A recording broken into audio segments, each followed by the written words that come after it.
Kindness of a Savior, the hope of nations.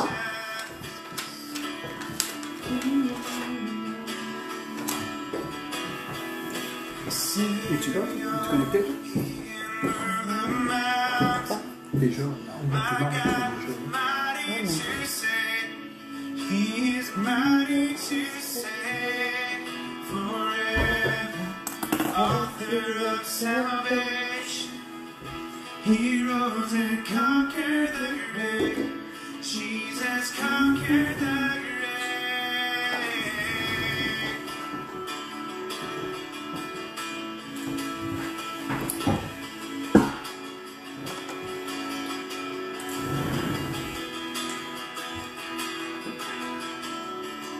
So take me as a find me. All my fears and failures, fill my life again. I give my life to follow everything I believe in. Now I surrender.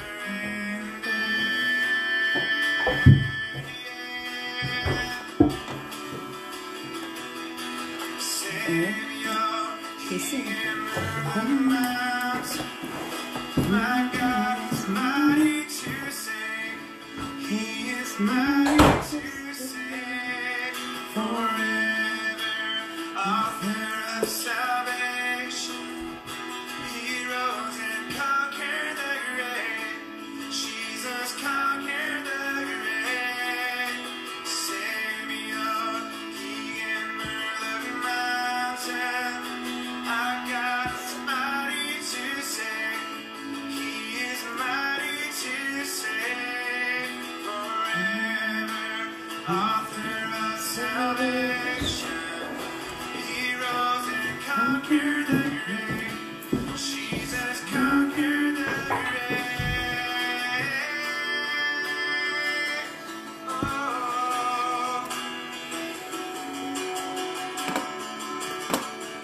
Alléluia. Bonjour tout le monde. J'espère que vous allez bien. Mon épouse est à côté de moi. Elle va m'aider ce matin. Je vais vous faire un petit coucou avec elle. Coucou. Bon matin. Amen. Alléluia. Salutations à vous tous. Juste préparer ici. Laissons ça. Alléluia. Eh bien, bon matin à vous tous, ceux et celles qui me regardent et qui veulent prendre la Sainte Seine avec nous. Nous vous demandons de prendre quelques minutes pour aller chercher le fruit de la vigne, le jus, avec un morceau de pain. Parce qu'à la fin, on va prendre un temps de communion ensemble. Le temps de communion où la Sainte Seine est une importance. C'est vraiment important. Ça permet de tourner nos regards vers le sacrifice de Jésus-Christ et de se le rappeler jusqu'à ce qu'il revienne. Et ça crée une dynamique au sein du corps de Christ. Ça nous amène dans une unité fraternelle. Bien que physiquement nous sommes éloignés, la communion nous ramène à une communion fraternelle, comme je disais. Et le mot communion, c'est koinonia, mettre des choses en commun, basé sur l'essentiel, la prédication de la croix. L'essentiel de notre vie, c'est la mort et la résurrection de Jésus-Christ, qui nous permet de nous identifier en tant qu'enfants et frères dans le Seigneur. Avant d'aller plus loin, je veux juste saluer vous tous qui nous regardez et prendre le temps d'élever une prière dans le nom de Jésus. Amen. Alléluia. Merci Jésus pour ta grâce. Merci pour ta paix. Merci pour ta joie. Merci pour tout ce que tu entreprends dans nos vies. Et jusqu'à maintenant, tu as fait des choses merveilleuses. Jusqu'à maintenant, tu as fait des choses extraordinaires dans nos vies.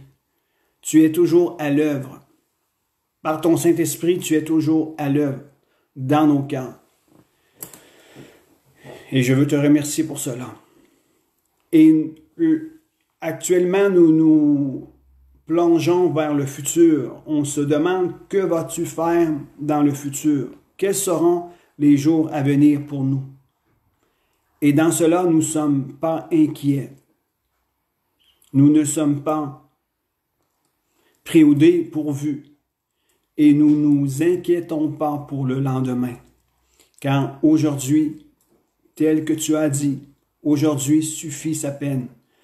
Et aujourd'hui, nous voulons tous ensemble rechercher ta présence pour être équipés, pour être fortifiés, pour être encouragés, pour qu'on puisse recevoir une touche de ta main qui va nous permettre d'aller en toute sécurité et confiance dans le demain qui nous est réservé. Et rentrer dans le futur en étant un témoignage de ta grâce pour tous ceux et celles qui nous entourent. Et que par cela, par le fait même que nous serions un témoignage dans le futur, bien équipés par ta présence, les gens puissent se tourner vers toi et les gens puissent être bénis de ta présence glorieuse. Amen. Amen. Je veux partager avec vous quelques petites choses importantes.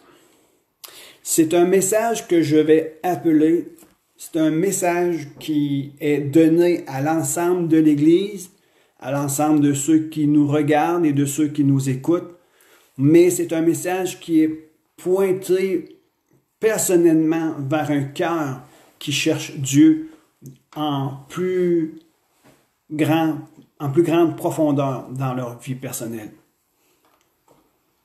On va commencer avec un texte de l'évangile de Jean, Jean 8. Et on va lire le verset 31-32. Jean 8, 31-32. Je vais juste mettre mes notes ici, juste pour avoir les références adéquates. Jean 8, 31-32. C'est un texte qui est vraiment super intéressant à lire dans son contexte. Et je vous rappellerai ici quelques mots que c'est un dialogue qui se trouve être entre les scribes et les pharisiens et diverses personnes qui sont alentour de Jésus. Et Jésus commence à avoir un dialogue avec eux. Et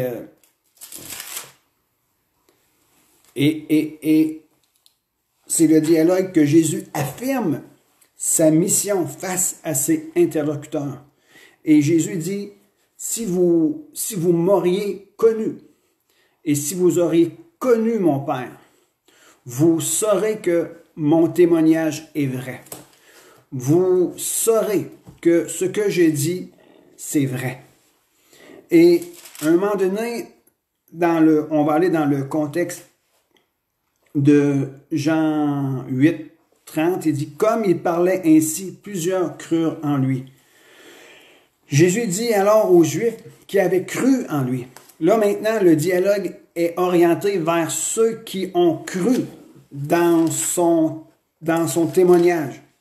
Jésus parle en général, il s'adresse à la foule pour arriver se concentrer vers ceux qui ont reçu sa parole, et là, Jésus leur donne une instruction. Et dans notre relation, dans notre marche avec Jésus-Christ, là où tu es en ce moment, là où je suis en ce moment. Indépendant du niveau de ta spiritualité, indépendant de ta croissance où tu es, indépendant. Jésus nous donne toujours des instructions. Il y a toujours une instruction adéquate, une instruction à propos pour ta propre vie. Et tu dois être en mesure de te positionner pour l'entendre. Et voici la position pour recevoir une instruction de la part de Dieu. Voici une instruction qui est sur le point d'être relâchée pour toi ce matin. Une instruction qui est sur le point d'être relâchée pour nous en tant qu'Église, pour nous en tant qu'individus personnels, et aussi une instruction pour ceux et celles qui est sur le point de faire la connaissance de Jésus-Christ. Il y a une instruction qui est sur le point d'être relâchée. Mais nous sommes interpellés à nous positionner. Et comment on se positionne pour recevoir cette instruction qui est sur le point d'être relâchée? Voici, je dis ici encore une fois, le dialogue de Jésus est relâché parmi la foule. Et comme il parlait ainsi, plusieurs crurent en lui. Jésus alors dit aux Juifs qui avaient cru en lui, « Alors, pour recevoir l'instruction dont tu as besoin maintenant pour continuer à aller un peu plus loin dans ta vie chrétienne, un peu plus loin vers ta réussite, vers le succès, vers ta délivrance, vers ta guérison, vers ce dont tu as besoin pour continuer ta marche, te faire sortir d'un moment d'épreuve, te faire sortir du doute, te faire sortir de la crainte, te faire sortir de la peur. Tu as besoin d'une nouvelle instruction, alors il faut apprendre à se positionner.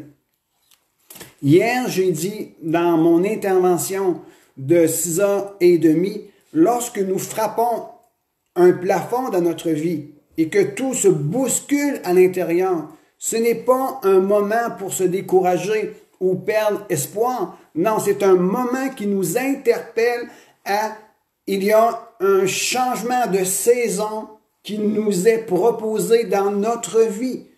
Hier, j'ai essayé d'expliquer que nous devons apprendre à comment utiliser ce qui vient dans notre vie. Nous devons apprendre à comment utiliser les difficultés et les problèmes qui surviennent dans notre vie. Nous ne devons pas être sous le fardeau de nos difficultés, mais nous devons apprendre à laisser les difficultés et les fardeaux nous conduire vers le Seigneur Jésus-Christ. Je vous ai parlé que j'étais de nature à être une personne qui se décourageait facilement. Et je voulais régler cette situation-là dans ma vie. Et le découragement m'emmenait toujours à me relâcher, à retourner en arrière et rentrer encore dans le même pattern de vie. Jusqu'au jour où j'ai crié à Dieu, « Seigneur Jésus, je suis rendu dans un endroit dans ma vie qu'il doit y avoir un changement. Je ne peux pas aller plus loin à cause du découragement. » Et Jésus a commencé à me donner une instruction. Et il m'a dit, « Utilise ton découragement comme un moyen d'humiliation dans ma présence. » Alors, je ne veux pas revenir sur ce que j'ai partagé hier, mais je veux simplement vous dire que vous devez apprendre à comment utiliser les moments difficiles que vous éprouvez dans votre vie. Ce n'est pas des moments que Dieu permet dans votre vie pour que vous vous relâchiez ou que vous perdez espoir. Non, c'est des opportunités qui vous sont offertes pour apprendre à découvrir quelle est la nouvelle étape que Dieu veut te donner maintenant.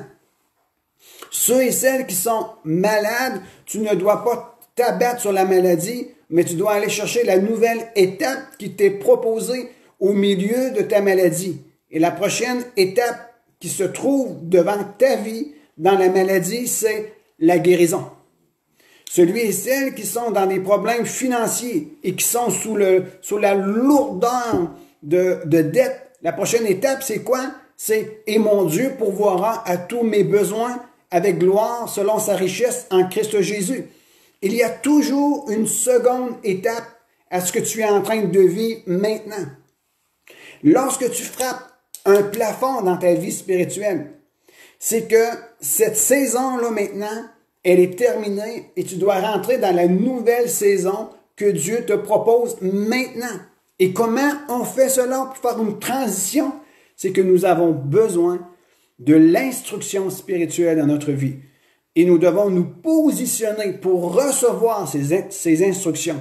Et le positionnement, c'est de être dans la foi. Amen. C'est être dans la foi et être prêt à entendre. Voici le positionnement pour recevoir une nouvelle instruction pour ta vie.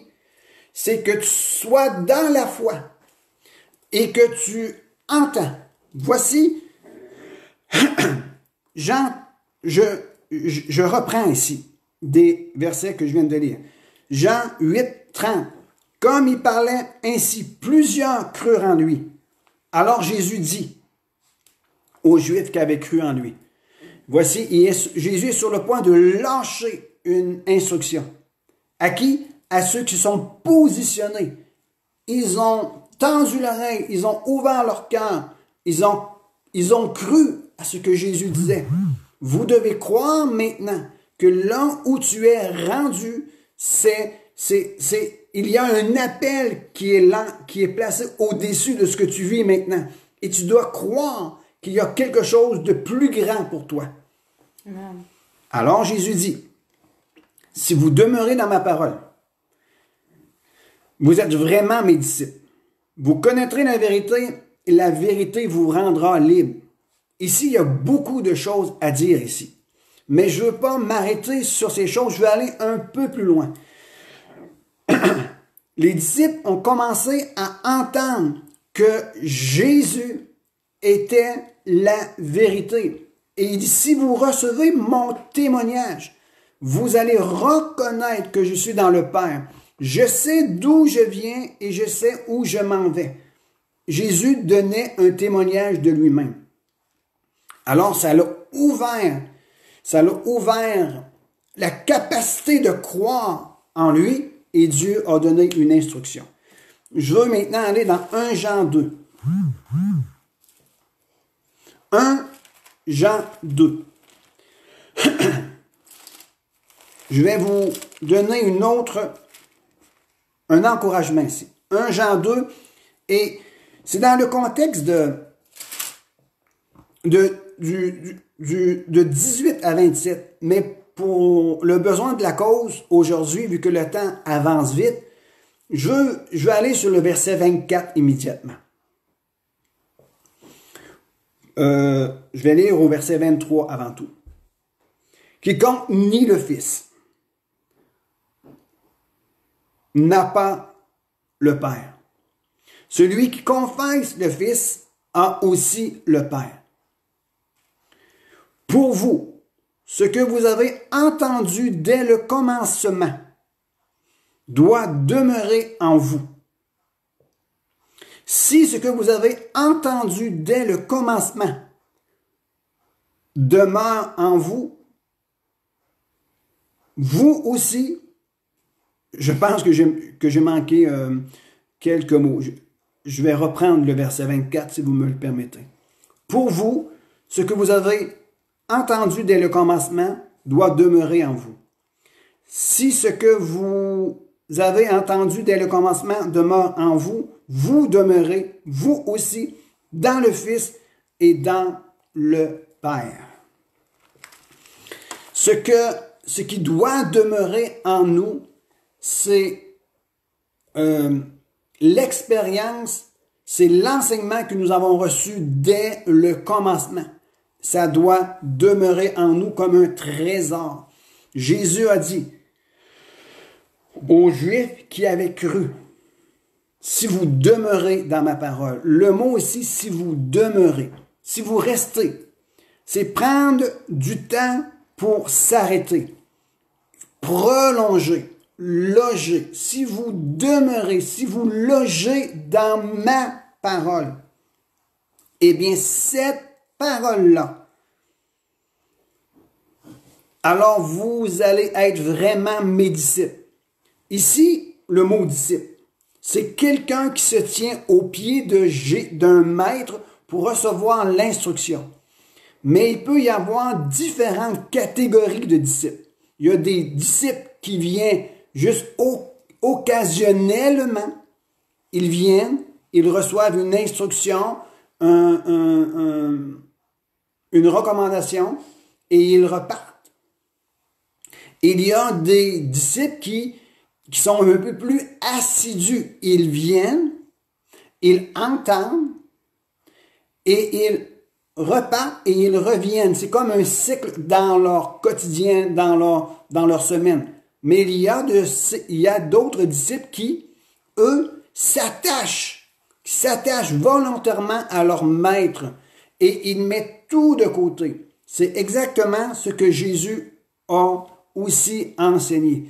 Celui qui veut venir à ma suite doit se charger de sa croix et ils me suivent. Ils renoncent à leurs droits pour faire de mon enseignement leur propre vie, tout en s'attachant à ma personne. Voilà le vrai disciple. Et j'ai déjà dit dans les jours passés, dans les semaines passées, que celui qui se charge de sa croix, sur le chemin, il sera révélé comme étant le Fils dans le Fils ressuscité. Ce qui nous identifie comme fils et filles de Dieu, ce sont ceux et celles qui, volontairement, à l'entendement de son enseignement, ils se chargent de sa propre croix, ils renoncent à leur propre vie et commencent à suivre l'enseignement et ils s'attachent au maître.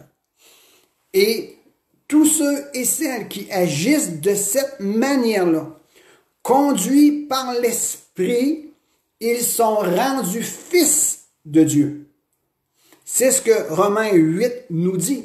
Ceux qui sont conduits par l'Esprit sont fils de Dieu. Nous devons être de ceux et de celles qui s'attachent à l'enseignement, à la parole que nous avons reçue dès le commencement.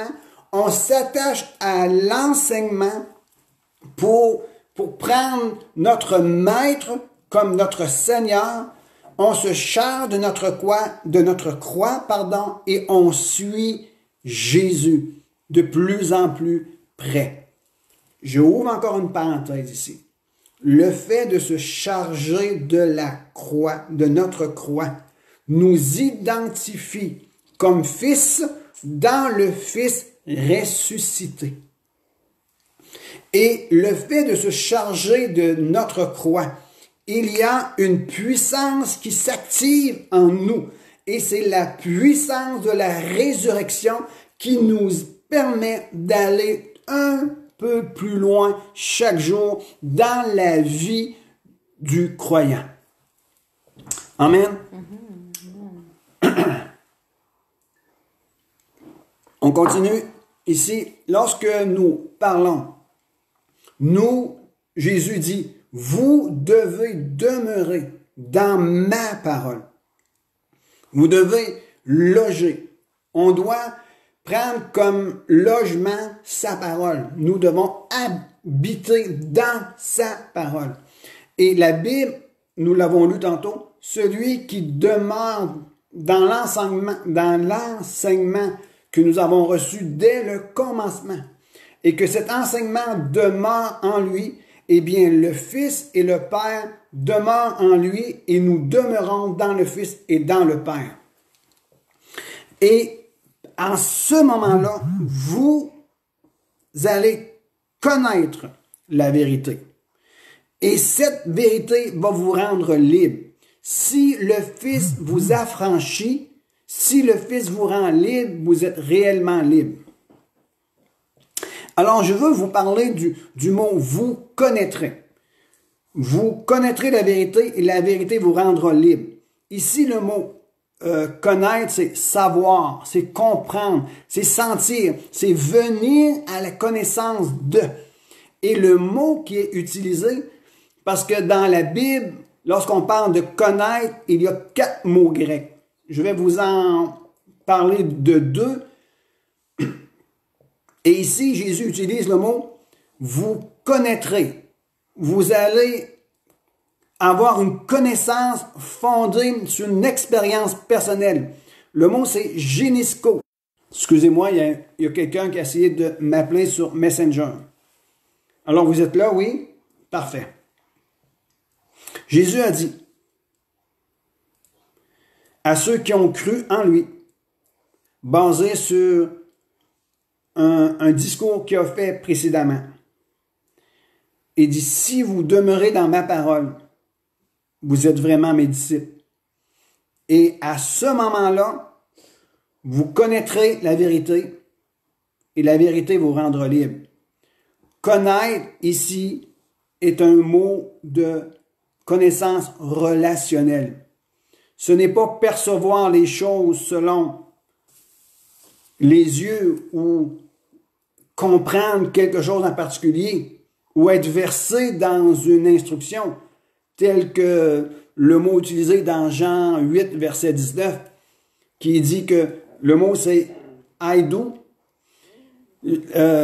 On va aller ici, ça dit « Moi, je rends témoignage de moi-même ». Jésus est en train de parler aux scribes et aux pharisiens. Dans Jean 8, 19, il dit, Jean 8, 18, pardon. « Moi, je rends témoignage de moi-même et le témoignage, et le Père qui m'a envoyé rend témoignage de moi. » Ils leur dirent donc, « Où est ton Père? » Jésus répondit, « Vous ne connaissez ni moi ni mon Père. » Le mot « connaître » ici, c'est « I do ». Vous ne percevez pas, vous ne discernez pas, vous n'avez pas compris, vous n'êtes pas versé dans la connaissance. Alors, vous ne pouvez pas me connaître. Et ici, c'est parce que vous ne me considérez pas, vous n'avez pas vu, vous n'avez pas compris que d'après les Écritures, je devais venir moi. D'après les psaumes, d'après la prophétie, d'après la loi, il est dit que je viendrai, mais vous n'avez pas discerné ces choses. Alors, vous ne pouvez pas me connaître. Alors, ici, Jésus va un peu plus loin et dit, parce que vous avez cru en moi, il y a une nouvelle aspect, une nouvelle dimension de la connaissance viendra sur vous. Pourquoi? Parce que vous avez cru que moi, je suis du Père. Alors maintenant, vous allez demeurer dans cette parole-là et vous allez recevoir une connaissance de moi. Et cette connaissance de lui, c'est une connaissance fondée sur une expérience personnelle. Elle ne vient pas d'une connaissance d'un livre, mais elle vient d'une connaissance relationnelle. Et cette connaissance-là, elle vous permet d'être libre. Excusez-moi. C'est le mot génisco, l'expérience personnelle. Et permettez-moi d'aller un petit peu plus loin, si vous me le permettez toujours, dans Osée 4.6. La Bible nous enseigne. Mon peuple est détruit parce qu'il lui manque quoi? Il lui manque la connaissance. Pourquoi? On parle ici d'une connaissance relationnelle. Ils n'ont pas appris à avoir une connaissance basée sur la relation personnelle, d'une relation avec leur Créateur. Pourquoi? Parce qu'ils l'ont rejeté. Et nous retrouvons ici que lorsque nous parlons de connaissance qui permet que nous puissions avoir une liberté et un mouvement de Dieu dans notre vie, doit être une connaissance qui est basée sur une expérience relationnelle. Amen. Alors, nous devons retrouver notre relation avec une expérience personnelle avec Jésus-Christ afin de connaître la vérité. Mais premièrement, nous devons demeurer dans sa parole. Le besoin de la parole de Dieu pour nos vies, c'est notre responsabilité d'aller dans sa présence et de demeurer jusqu'à ce que sa parole soit libérée. J'ouvre une parenthèse ici. Jésus a dit, vous allez connaître la vérité. Et cette vérité, elle va vous rendre libre. Lorsque nous croyons en Jésus-Christ, il y a quelque chose qui s'ouvre, je pourrais dire un portail qui s'ouvre et qui nous donne la possibilité d'expérimenter quelque chose de nouveau et de puissant. Mais qu'est-ce qui nous permet d'expérimenter quelque chose de nouveau et de puissant? C'est lorsque nous recevons sa parole pour notre propre vie. Nous avons besoin de demeurer dans sa parole qui nous permet d'avoir un contact avec lui et nous devons y rester jusqu'à ce qu'on reçoive de lui une parole fraîche, une révélation nouvelle. Je vous encourage que dès maintenant, lorsque vous allez en tant que disciple dans votre temps de communion et de prière, dans votre temps de recherche et d'intimité avec Dieu, et je rajouterai ceci, lorsque vous êtes avec votre conjoint, votre conjointe, dans un temps d'intimité face à votre Seigneur Jésus-Christ, parce qu'il est important que vous puissiez prendre des temps de partage avec votre conjoint, votre conjointe, vous devez attendre et demeurer. Jésus dit, demeurez, logez dans ma parole. Pourquoi? Pour que vous puissiez recevoir une instruction adéquate. Nous ne devons pas quitter nos lieux de prière avant de recevoir une parole de lui. Amen. Nous ne devons pas quitter nos lieux de prière, d'intercession, de louange, d'adoration, d'action de grâce, de supplication, avant de recevoir de lui une parole. C'est important. Pourquoi? Parce que tout ce qui sort de la bouche de Dieu est une nourriture pour notre âme, une nourriture pour notre vie. Elle est une instruction et une direction pour notre bien-être et aussi pour le bien-être de ceux qui nous entourent. Nous devons demeurer dans sa présence jusqu'à ce que nous recevons de lui une instruction. Alors, je dois déclarer que la vérité soit relâchée, que la parole de Dieu soit relâchée dans vos temps de prière, que vous puissiez entendre et que nous puissions entendre à la manière d'un disciple, que chaque matin qu'il éveille notre oreille pour qu'on puisse entendre et recevoir de lui. Il n'y a rien de plus merveilleux et de plus rassurant que d'entendre la voix de notre berger, d'entendre la voix de notre Seigneur Jésus-Christ chaque jour. Amen. Et c'est possible. Et cela va nous garder, nous protéger, nous faire grandir, nous faire rentrer dans un monde extraordinaire, dans un monde surnaturel. Permettez-moi maintenant d'aller dans Proverbe 28, Proverbe 29, verset 18. Alléluia. Est-ce que ça va bien jusqu'à maintenant? Je sais que vous ne pouvez pas me répondre parce que je ne peux pas vous entendre, mais j'espère que ça va bien.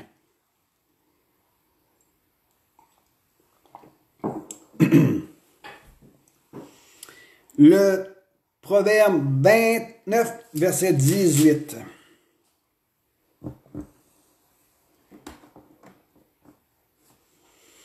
Alléluia. OK, je suis en train de lire un verset plus haut, mais OK. Quand il n'y a point de vision, le peuple est sans frein. Heureux celui qui observe la loi. Quand le peuple, j'essaie, quand il n'y a point de vision, le peuple est sans frein. Heureux celui qui observe la loi. Laissez-moi ici vous expliquer ma compréhension de ces choses. Nous ne pouvons pas lire juste quand il n'y a pas de vision, le peuple est sans frein. Sans frein. Nous devons aussi lire l'autre portion qui est importante. Quand il n'y a plus de révélation divine, le peuple se laisse aller. Lorsqu'il n'y a plus de révélation fraîche pour notre propre vie personnelle, lorsqu'il n'y a plus de paroles d'instruction pour notre vie de couple, nous pouvons aller à la dérive. Lorsqu'il n'y a plus de révélation et de vision dans le corps de Christ, l'Église peut aller à la dérive. C'est ce que la parole de Dieu enseigne. Et je vais vous montrer autre chose ici. Et qu'est-ce qui empêche que dans nos vies, il puisse y avoir une révélation fraîche? Je vais aussi vous en parler. Et rappelez-vous, Pierre a reconnu par révélation que Jésus-Christ était le Fils du Dieu vivant. La révélation ou la vision ou une parole divine, elle est importante pour chacun de nos vies. Pourquoi? Pour nous aligner, pour nous redresser, pour corriger notre manière de penser. Et cela est possible lorsque nous demeurons dans ce que nous avons entendu dès le commencement.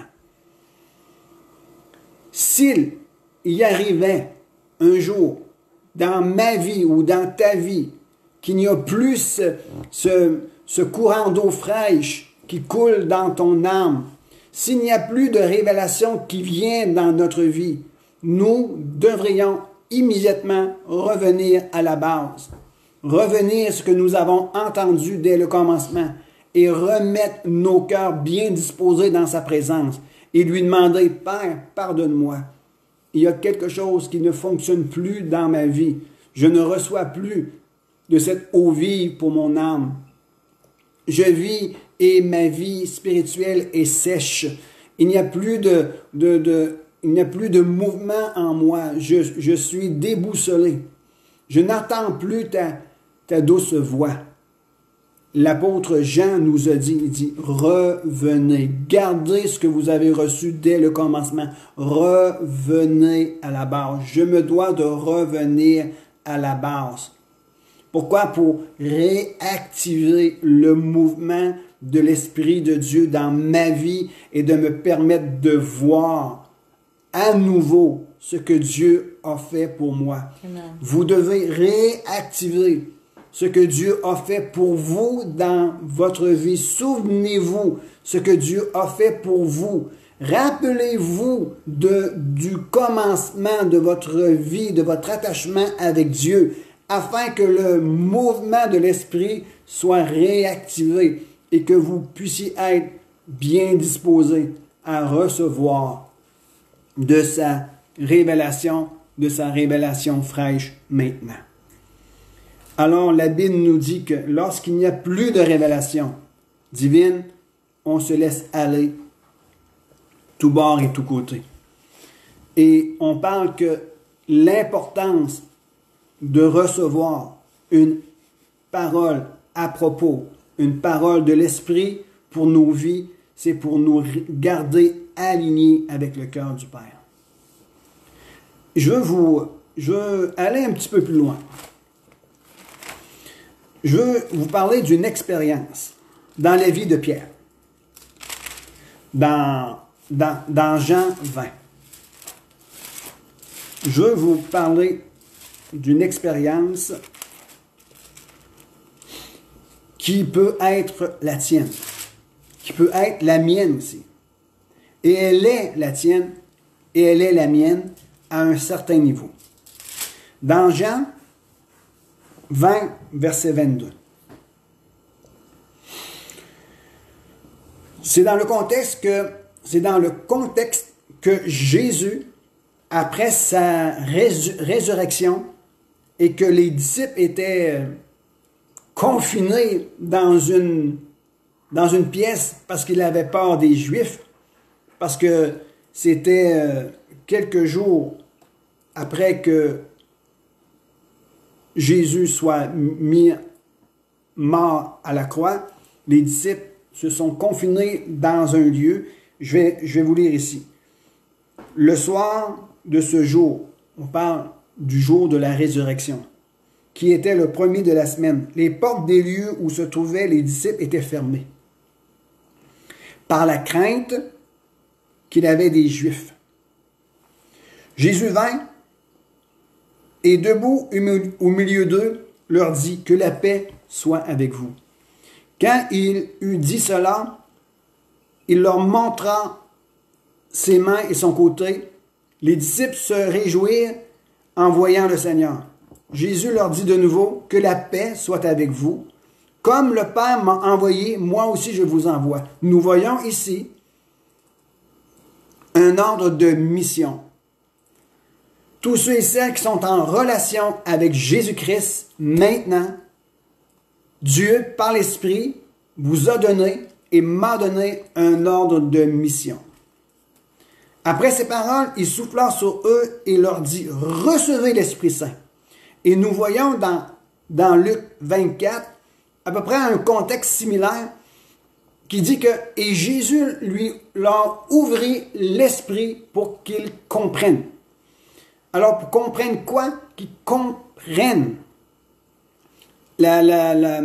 selon l'esprit, qu'ils comprennent les Écritures, qu'ils comprennent et qu'ils reçoivent une révélation de ce qui s'est passé et de ce qui se passe.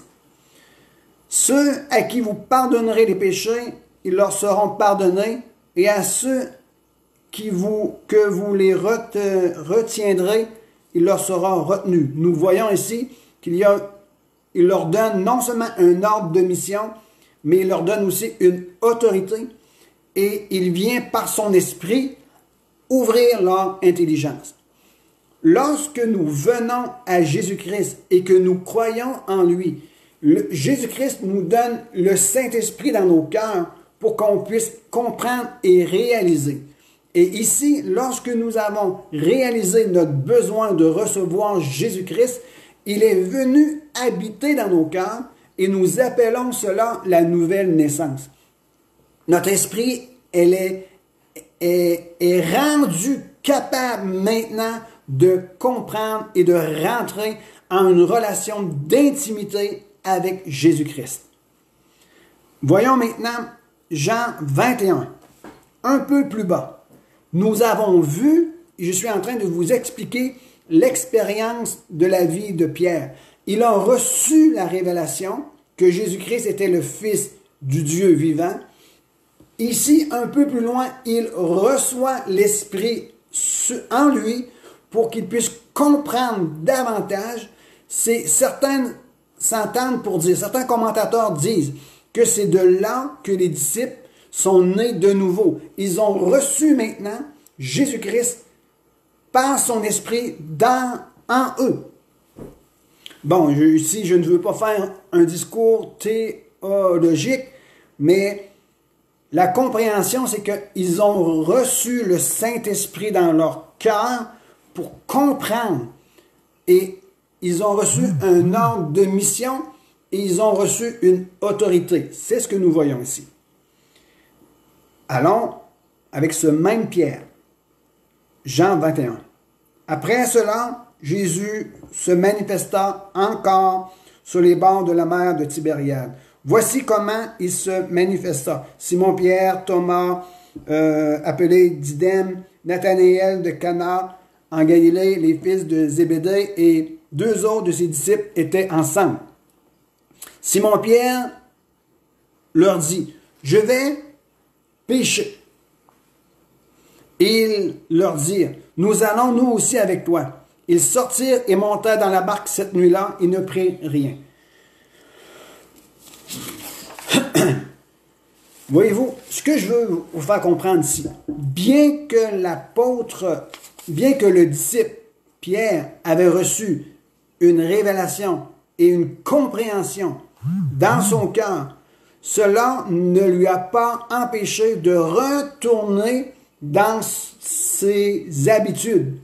Bien qu'il ait reçu un ordre de mission et une autorité, il est retourné à la pêche.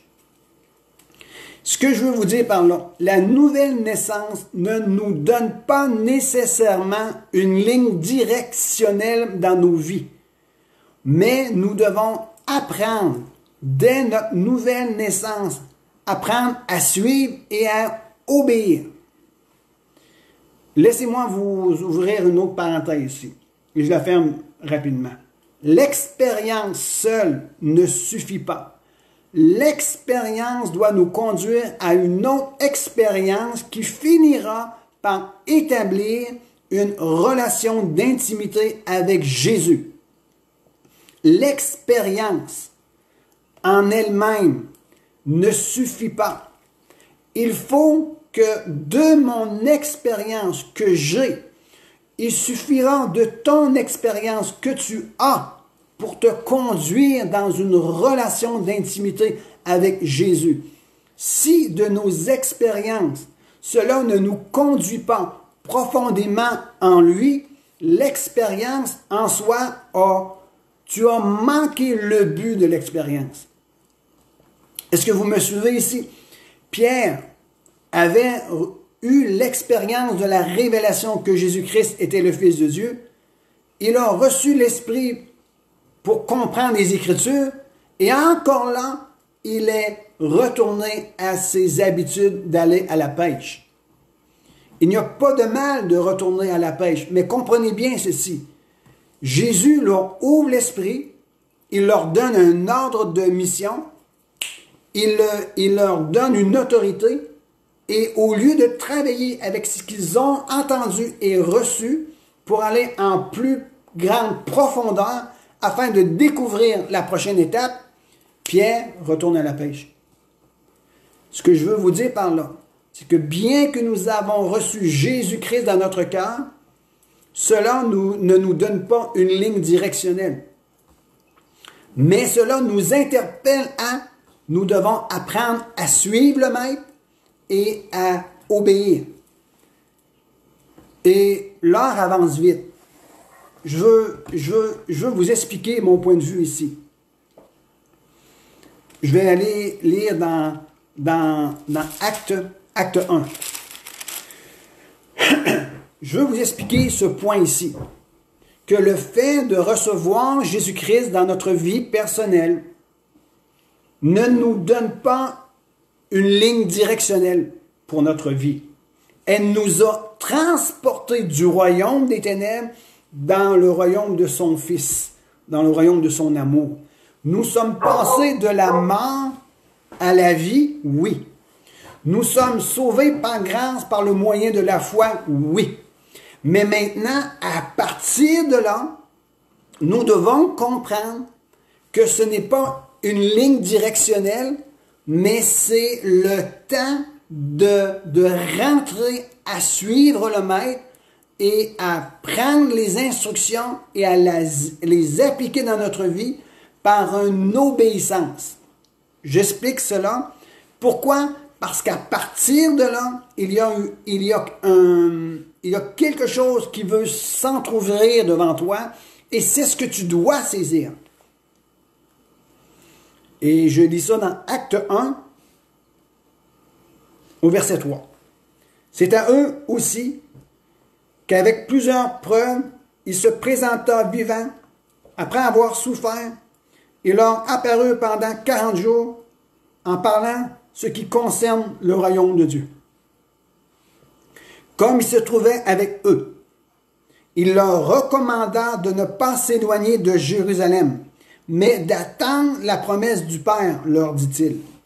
Vous m'avez entendu parler, car Jean a baptisé d'eau.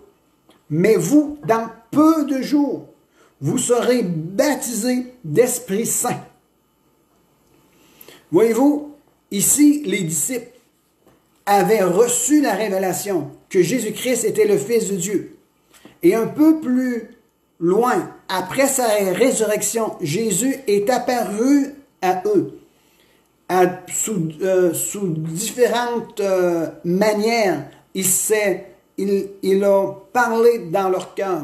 Il a dit, touchez mes mains, touchez mon côté.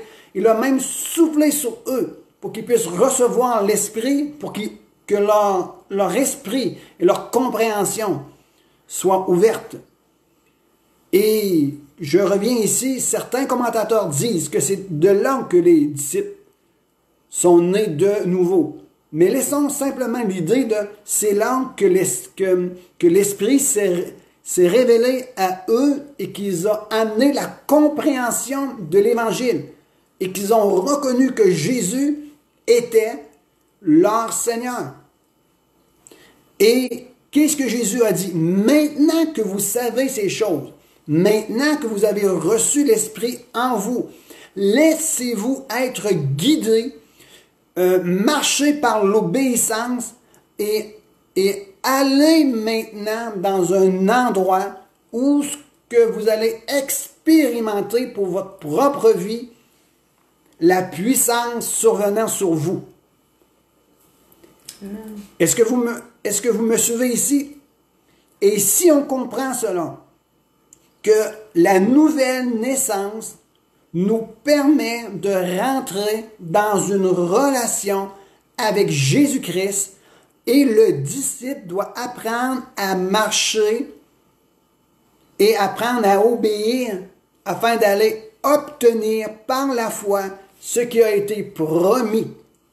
Et ce principe ne s'applique pas seulement pour la Pentecôte, mais elle s'applique dans tous les aspects de notre vie.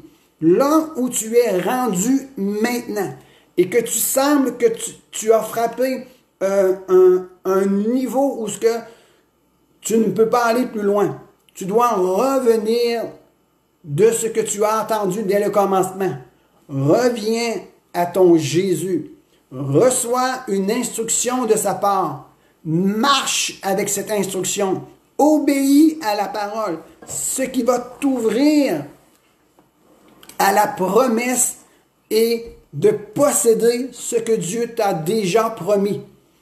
Le disciple d'aujourd'hui, peu importe où tu es rendu dans ton niveau, dans ton cheminement spirituel, si tu veux aller un peu plus haut, un peu plus loin, de victoire en victoire, et expérimenter la vie de la résurrection et de la puissance, tu dois toujours revenir à la case départ qui est de je dois continuellement obéir à sa parole, suivre le Seigneur Jésus-Christ dans la situation dans laquelle je me trouve et de attendre de lui.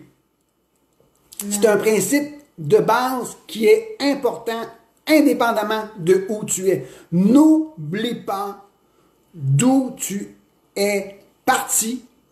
Tu es parti avec l'œuvre de Jésus-Christ qui a été profondément ancrée en toi, qui t'a permis de venir à la nouvelle naissance et continuellement tu dois revenir dans une intimité avec ton Sauveur et ton Seigneur pour recevoir de lui de l'information et de l'instruction, de la vision, des révélations fraîches et tu dois le suivre et obéir et tu verras une touche manifeste pour ta propre vie. L'apôtre, je dois dire ici le disciple de Jésus, Pierre, il a expérimenté, il a eu une expérience, mais son expérience ne l'a pas amené dans une plus grande relation avec son Jésus, il est parti à la pêche. Pour vous dire que ce qui nous donne une direction dans notre vie, c'est l'expérience de rentrer profondément dans la communion avec Jésus-Christ, de le suivre, de lui obéir et de recevoir cette puissance pour notre vie. C'est-à-dire, Mais vous recevrez une puissance, celle du Saint-Esprit, survenant sur vous, et vous serez mes témoins à Jérusalem, dans toute la Judée, dans la Samarie et jusqu'aux extrémités de la terre. Acte 2, verset 14. Nous voyons ici le même Pierre, mais quelque chose de différent a changé. Il y a eu la première expérience qui a ouvert son intelligence pour comprendre. Il est parti à la pêche. La deuxième expérience, que le Saint-Esprit vient puissamment sur lui et sur les 120, alors Pierre, debout, avec les 11, élevant la voix et s'exprimant en ces termes, « Vous, Juifs, et vous tous qui séjournez à Jérusalem, sachez ceci et prêtez l'oreille à mes paroles. » Nous voyons maintenant ici que le Saint-Esprit l'a saisi et l'a amené dans une direction. Je veux maintenant que tu relâches la parole. Et nous devons saisir que lorsque le Saint-Esprit survient sur nous et que nous sommes en intimité profonde avec lui, c'est à ce moment-là que Dieu nous donne une direction pour notre vie. Il y aurait beaucoup de choses encore à dire ici, et je vais probablement le partager la semaine prochaine, basé sur le fait que lorsqu'il n'y a plus de vision, le peuple est sans frein. Mais celui qui observe ma loi, heureux celui qui observe ma loi. Celui qui quoi? Celui qui scrute, celui qui considère, celui qui s'arrête sur ce que j'ai dit, ce qui s'arrête sur ma parole. Cela va ouvrir à un flot de mouvement de l'esprit sur ta vie. Celui qui s'arrête et qui considère sa parole jusqu'à ce qu'il reçoive une révélation fraîche, cela amène une direction dans sa vie. Ce n'est pas ce que le disciple Pierre a fait. Il a été à la pêche au lieu d'attendre. Mais il a fini par obéir à se rendre à l'endroit où Jésus lui avait dit. Et de là est survenue une puissance sur sa vie. C'est cette expérience que nous devons vivre. L'expérience que nous devons vivre aujourd'hui doit nous amener un peu plus en profondeur dans notre relation avec Jésus. Amen. Il y aurait beaucoup de choses à dire, mais je le répète, je le partagerai la semaine prochaine. Amen. Je vais terminer avec ce qu'on appelle la communion. Nous devons demeurer dans ce que nous avons entendu dès le commencement. Qu'est-ce que nous avons entendu dès le commencement? La Bible nous dit dans 1 Jean 2, c'est que ce que nous avons entendu dès le commencement, c'est « Aimez-vous les uns les autres comme je vous ai aimés » que Jésus a dit.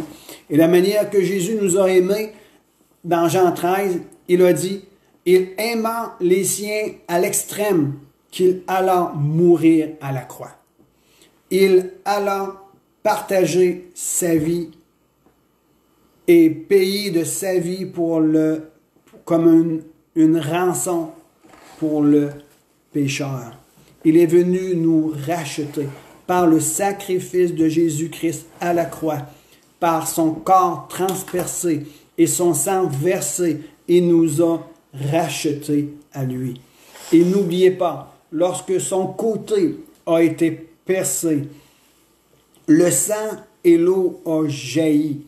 Ce qui nous fait mention qu'il y a une nouvelle naissance qui vient. L'eau de son côté, le sang de son côté qui a jailli, nous parle qu'il y a quelque chose qui vient à la naissance. Et c'était toi et moi. Lorsque un enfant vient au monde dans cette vie, lorsque la femme perce que ses os sont crevés et que l'enfant sort, il y a le sang aussi qui vient. Alors Jésus-Christ à la croix c'est par son sacrifice à la croix qui a permis la naissance de son Église. Et à la Pentecôte, il y a eu certification comme de quoi que voici maintenant la naissance de mon Église. Alors nous devons reconsidérer la Sainte Seine comme étant une opportunité ensemble de reconsidérer que nous sommes par le sacrifice de Jésus-Christ, nous sommes le peuple de Dieu. Amen. Nous sommes le peuple de Dieu. Et nous devons reconsidérer son œuvre. Et je veux qu'on puisse simplement réaliser ceci. Il y a beaucoup de choses que j'ai dit ce matin. Mais l'importance, c'est de demeurer dans ce que nous avons entendu dès le commencement. Que Jésus-Christ s'est livré à la croix pour nous sauver, nous pardonner, nous mettre en communion avec le Père et avec lui par le Saint-Esprit qui nous a été donné. Et non seulement avec lui, mais chacun d'entre nous être en communion les uns les autres. Après avoir pris le pain, il le prit, il le rompit, rendant grâce au Seigneur. Amen. Je vais prendre un morceau de pain ici. J'espère que vous avez tout ce dont vous avez besoin pour participer avec nous à la Sainte Seine. Et c'est un moment de puissance qui sera libéré à chaque fois que nous prenons ce pain. Il y a toujours une atmosphère céleste qui se crée autour de nos vies. Je prie que l'onction de guérison vienne sur votre vie. Je prie que l'onction de la révélation vienne dans vos cœurs. Je prie que le sentiment de rejet soit brisé dans ta vie. Je prie que toute animosité, toute pensée négative qui t'éloigne de l'unité que nous avons en Jésus-Christ soit brisée. Je prie que toute difficulté de recevoir l'amour de Dieu, de recevoir l'amour que les autres ont pour toi soit brisée. Je prie que tu puisses rentrer dans une restauration émotionnelle, dans une relation nouvelle avec Jésus-Christ et avec ceux et celles qui t'entourent. À cause de quoi? À cause de la table du Seigneur. La table du Seigneur, c'est un appel à s'unir les uns les autres, dans le but d'être l'Église que Jésus a mis en naissance pour qu'on puisse être le sel de la terre, la lumière du monde et l'ambassadeur de Christ dans ce monde aujourd'hui pour que le monde puisse être interpellé que Dieu est encore vivant aujourd'hui et qu'il vient bientôt. Amen. Alors prenons ce pain ensemble. Merci Seigneur Jésus pour ton sacrifice à la croix. Nous te donnons toute la gloire et tout l'honneur. Sois béni Seigneur de par nos louanges, de par notre amour que nous avons pour toi, et non seulement envers toi et envers ton Père, mais aussi envers les uns les autres. Tu as fait de nous des dons que nous devons se donner les uns les autres. À ceci, tous reconnaîtront que nous sommes tes disciples. Et le monde va voir, ils vont croire en ton nom merveilleux. Prenons ce pain ensemble maintenant.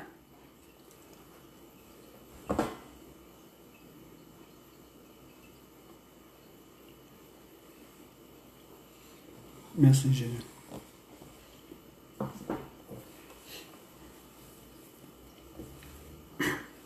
Alléluia. Nous ne sommes pas les seuls qui font la Sainte Seine en ces jours dans lesquels nous nous trouvons aujourd'hui. Tous ceux et celles qui prennent la Sainte Seine, non seulement ceux qui prennent la Sainte Seine, mais tous ceux qui croient en Jésus-Christ, qui sont nés de nouveau, fait partie de la grande famille spirituelle de notre Seigneur Jésus-Christ. Et lorsque nous prenons la Sainte Seine, c'est que nous rendons hommage et honneur à celui qui est mort, ressuscité d'entre les morts.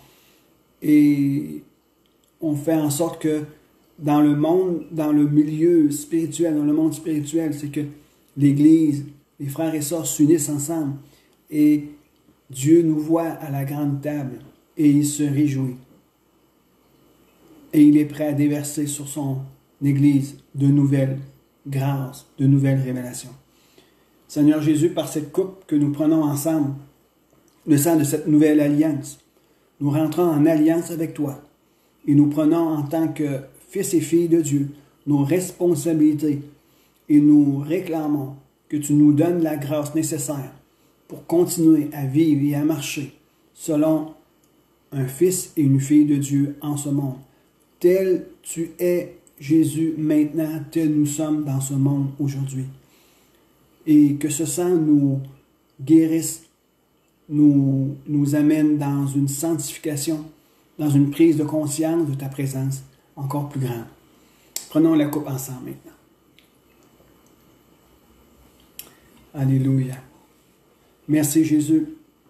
Gloire à son nom.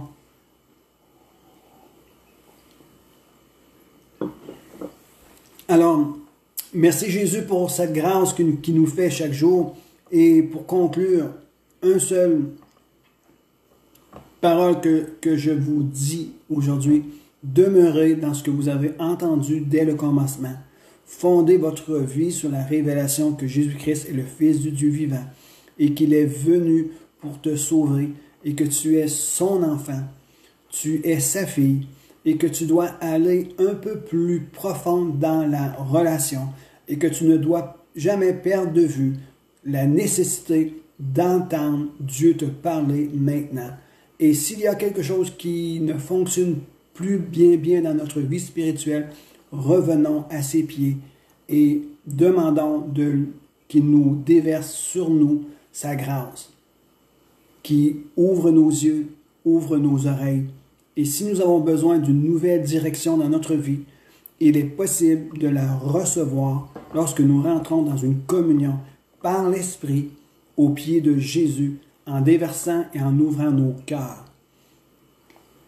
Pardon. C'est important que vous puissiez comprendre cela et je sais que vous le compreniez. Maintenant, expérimentez-le maintenant. Recevez une parole du Seigneur aujourd'hui pour vos vies. Amen. Soyez bénis et à la prochaine. Bonne journée.